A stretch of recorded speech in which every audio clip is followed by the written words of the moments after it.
22শে October মঙ্গলবার ভোটের বিজ্ঞপ্তি জারি হওয়ার সঙ্গে সঙ্গে 5টি পুরসভা ও 29টি ওয়ার্ডের জন্য মনোনয়নপত্র জমা নেওয়ার প্রক্রিয়া শুরু হবে।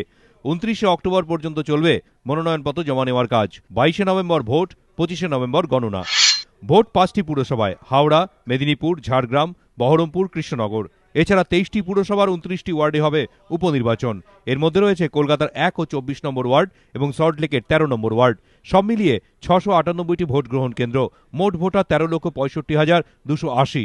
সাম্প্রতিক 12টি পুরসভা ভোটের অভিজ্ঞতার পরিপ্রেক্ষিতে নিরাপত্তার প্রশ্নে নতুন ভাবনাচিন্তা শুরু করেছে রাজ্য নির্বাচন কমিশন। সূত্রের খবর, নভেম্বরে 5টি পুরসভা এবং সেই সঙ্গে কলকাতা ও সল্টলেকের 3টি ওয়ার্ডের উপনির্বাচনে কেন্দ্রীয় বাহিনী চাইবে কমিশন। মঙ্গলবার ভোট বিজ্ঞপ্তি জারির পর এ ব্যাপারে কমিশনের তরফে চিঠি দেওয়া হবে রাজ্য সরকারকে। 5টি পুরসভা এবং কলকাতা ও বিধাননগরে উপনির্বাচন। সব মিলিয়ে 621টি ভোট গ্রহণ কেন্দ্র। এই কেন্দ্রগুলিতে কেন্দ্রীয় বাহিনী মোতায়েনের পক্ষপাতী কমিশন।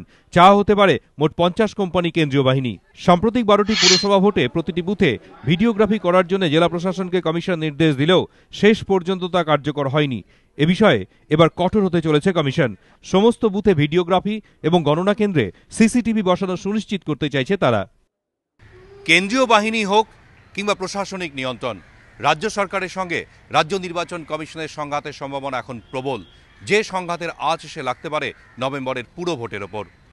নিরাপত্তা সুনিশ্চিত না হলে এবং সেই সঙ্গে কমিশনের নির্দেশ জেলা প্রশাসনের মাধ্যমে ঠিকমতো কার্যকর না হলে প্রয়োজনে স্থগিত হতে পারে ভোট। খোলা রাখা হচ্ছে আদালতের রাস্তাও, এমনও ইঙ্গিত দিয়ে রেখেছেন কমিশন কর্তারা।